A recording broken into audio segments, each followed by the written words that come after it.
1948 کے اندر اسرائیلی ریاست کے قیام کے بعد سے لے کر آج تک اپنے ملک پر زائونسٹ یہودیوں کے قبضے کے خلاف فلسطینیوں کی آزادی کی جنگ جاری ہے۔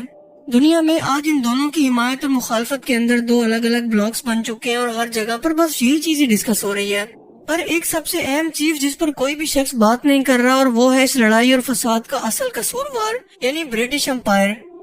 جس نے پاکستان اور انڈیا کے درمیان کشمیر کی طرح مسلمانوں اور یہودیوں کے درمیان جان بوجھ کر اس بارڈر کے تنازع کو رکھا تاکہ یہاں پر کوئی ایک اسٹیبلش گورنمنٹ کبھی بھی نہ آ سکے اور ان کا کنٹرول اور ان کی سپورٹ ہمیشہ کے لیے ڈیپ اسٹیٹ کی طرح پورے ملک پر رہے۔ ان کی طرف سے اپنے دور حکومت کے اندر بارڈر کی غلط تقسیم سے لگائی گئی آگ آج تک بجھنے کا نام نہیں لے رہی۔ میں کوشش کروں گا کہ شارٹ سی ویڈیو کے اندر ٹو دی پوائنٹ رہ کر اسرائیل اور فلسطین کے تنازع کی اصل وجہ یعنی برٹش امپائر کے کردار کو بہتر طور پر سمجھا سکوں۔ پہلی جنگ عظیم کے اندر فلسطین ملک سلطنت عثمانیہ کے کنٹرول میں تھا۔ سلطنت عثمانیہ کے ساتھ ایک طرف جرمنی، آسٹریا، ہنگری اور بلغیریا تھے تو دوسری طرف UK، فرانس، رشیا اور امریکہ۔ اتنی بڑی جنگ میں شامل ہو کر سلطنت عثمانیہ کافی کمزور ہو گئی اور اسی کمزوری کا فائدہ اٹھا کر شریف مکہ نے برطانوی جاسوس لارنس آف عربیہ کے بہکاوے اور عرب سرزمین کا کنٹرول انہیں دینے کے وعدے پر بغاوت کر دی،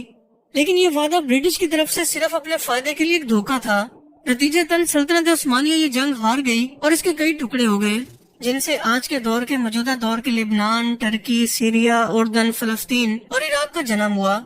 ترکی کے علاوہ باقی تمام ملکوں کے بارڈر کو بنا سوچے سمجھے تقسیم کر دیا گیا، جس سے آپس میں ان کے تنازعات بڑھنے لگے، جن میں فلسطین بھی شامل تھا۔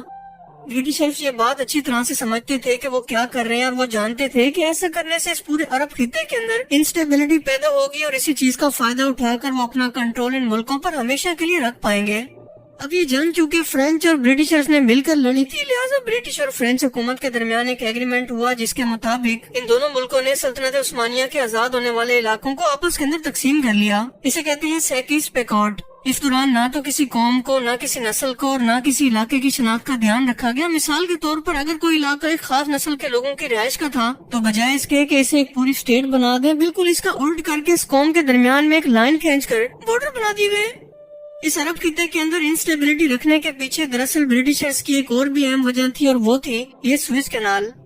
یہ چھوٹی سی کینال برٹشرز کے لیے انتہائی اہم تھی اور اس وقت بھی ہے، کیونکہ یہ لوگ شروع سے ہی کاروباری تھے اور ان کے امپائر کے اندر انڈین اوشن سے یورپ کے لیے میڈیٹرین سی تک جوڑنے کا کام یہ سوئس کینال ہی کیا کرتے تھے۔ اسی لیے اس پر ڈائریکٹ یا پھر انڈائریکٹ کنٹرول ان کی لائف لائن تھی، جو کہ ایشیا کو یورپ سے کم ترین فاصلے سے جوڑتی ہے۔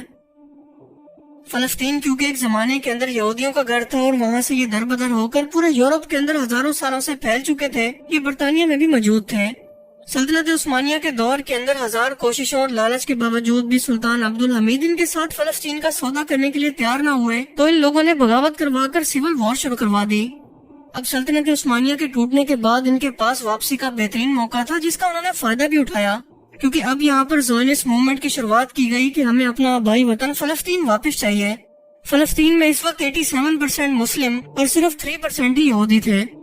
فلسطین ملک میں مسلمان ملک کے بجائے یہودی اسٹیٹ برٹشرز کے فائدے کے اندر تھی، جس کی سپورٹ اسے ہمیشہ ملتی رہتی، لہٰذا اپنے پولیٹیکل فائدوں اور سپورٹ کے لیے برٹش فارن سیکرٹری آرتھر بیلفور نے برٹش کمیونٹی کے ایک اہم یہودی ممبر والٹر روف چائلڈ کو ایک خط لکھ کر یہ وعدہ کیا کہ ہم یہودی قوم کو ایک اسرائیلی ریاست بنانے کے اندر مدد کریں گے۔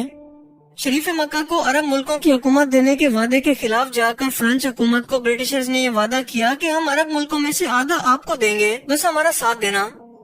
اب یہ سب وعدے کیونکہ بند کمروں کے اندر ہو رہے تھے، کسی کو بھی ایک دوسرے کی خبر نہیں تھی، اسی لیے سب کو لگا کہ برٹشرز ان کے ساتھ ہیں۔ اسی وعدے کے ساتھ جب دوسری جنگ عظیم شروع ہوئی اور جرمنی کے اندر ہٹلر نے یہودیوں کا قتل عام شروع کیا تو اسی کو بنیاد بنا کر اس بالفور ڈکلیریشن کی بنیاد پر آہستہ آہستہ یہودیوں نے فلسطین کے اندر زمینیں خریدنا اور یہاں پر آباد ہونا شروع کر دیا۔ یہاں پر رہنے والے لوگوں کو بے دخل کرنا اور ان کے گھروں سے نکالنا شروع کر دیا۔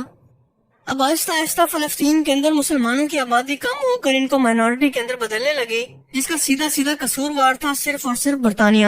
جس نے بنا یہاں کی عوام کی خواہش اور ان کی مرضی جانے بغیر صرف اپنی سپورٹ اور اپنے فائدے کی خاطر ایک خط پر اس ملک کو لکھ کر یہودی قوم کے حوالے کر دیا۔